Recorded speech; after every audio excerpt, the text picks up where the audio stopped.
అదేవిధంగా మనకి వచ్చినటువంటి మంగళవారం జడ్జి గారికి, మన పిఎం గారికి, అడిషనల్ జడ్జి గారికి, మన అడిషనల్ స్పెషల్ జడ్జి గారు అంబేద్కర్ స్పెషల్ జడ్జి వారికి, మీ అందరికి కూడా నా హృదయపూర్వకంగా చేయించాను. మిత్రులు అన్నారు చాలా బాధాకరం, ముందు రోజు మన జడ్జి గారు ట్రాన్స్ఫర్ అవ్వాలి. జడ్జి గారు నేను చెప్పాను, మొట్టమొదటిసారిగా చెప్పినప్పుడు వారిని కని పెంచినటువంటి తల్లిదండ్రులకు చెప్పాలి. వారికి నా ఆధారం ఉంటుంది. ఎందుకంటే సామాజిక స్పృహమైనటువంటి మాత్రమే వ్యక్తి మన సమాజానికి సమర్పణ మనయులు వారికి తల్లిదండ్రులు. నాకు జడ్జి గారికి తల్లిదండ్రులు. తర్వాత వారు ఈ విధంగా మనందరూ మనకున్న ప్రధాన కారణం వారు సత్యమణి గారు, మేడం గారు. మరి అందరికీ తెలుసు, ఈరోజు సోదరుడు అందరూ బాగా, నేను బాధపడ ఐఎమ్ వెరీ హ్యాపీ.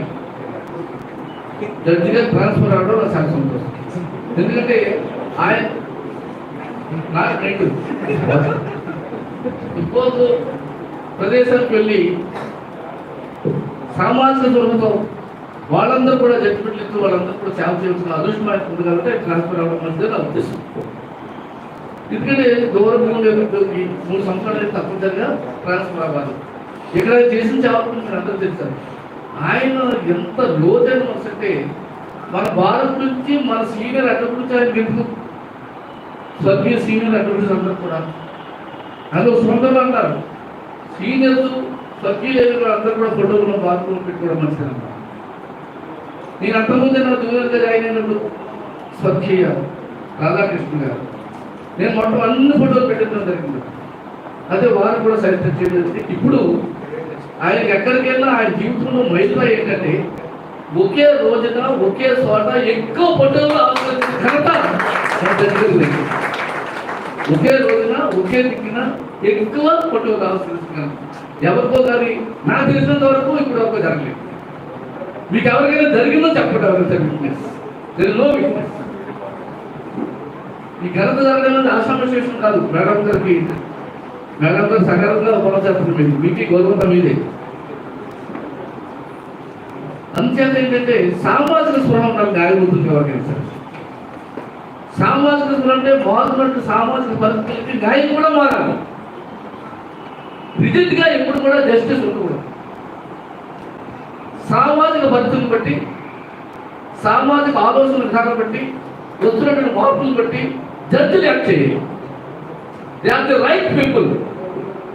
అంతే. అది ఆ సామాజిక స్పృహ అనేది మన జాతీయ మన జడ్జి గారిలో 100కి 100 ఉందని సకాలంలో మీ అందరూ కూడా మనం చెప్పాలి.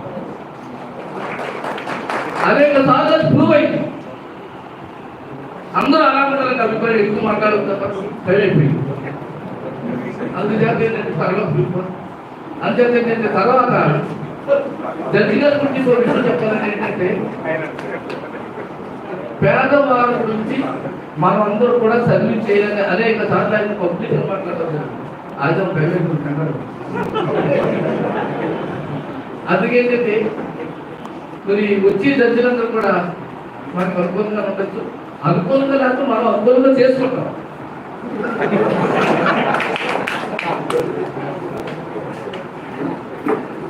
అందుచేత మరి ఇప్పుడు తర్వాత జడ్జి గారే ఎక్కడికి వెళ్ళినా సరే మరి న్యాయం బాధితులు the poorest of the poor in society వారికి కూడా సామాజిక సాంఘిక న్యాయం చేయాలని, వారి సేవలు ఎప్పుడు కూడా మనందరూ కూడా గుర్తుంచుకుంటామని, ఆయన ఎక్కడికి వెళ్ళినా ఎక్కడ పనిచేసినా అమలాపురం వారి గురించి రోజుకి ఒకసారి ఎక్కడైనా ఏదో సమస్యలు కార్యక్రమం గుర్తించుకుంటారు.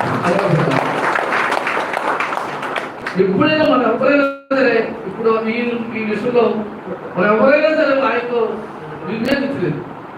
ఆయన అజాత శత్రులు మనందరూ కూడా అందరినీ సమానం చూస్తారు. సామాజిక వర్గాలు చూస్తారు, పెద్ద ప్రజలు చూస్తారు, అందరినీ చూస్తారు. అంచేత ఎక్కువ మాట్లాడడం మంచిది కాదు. కాబట్టి తప్పకుండా 3వ ప్రెసిడెంట్ గారు చూడడానికి ఎలా ఉన్నారు కానీ ఆయన కూడా ఈ సామాజిక స్వరమైనటువంటి వ్యక్తి మేము అబ్జర్వ్ చేస్తుంటాం. అవి గంభీరంగా ఉంటారు, నో డౌట్. వాయిదాలు ఎవరు నో డౌట్. కానీ ఏంటంటే ఒక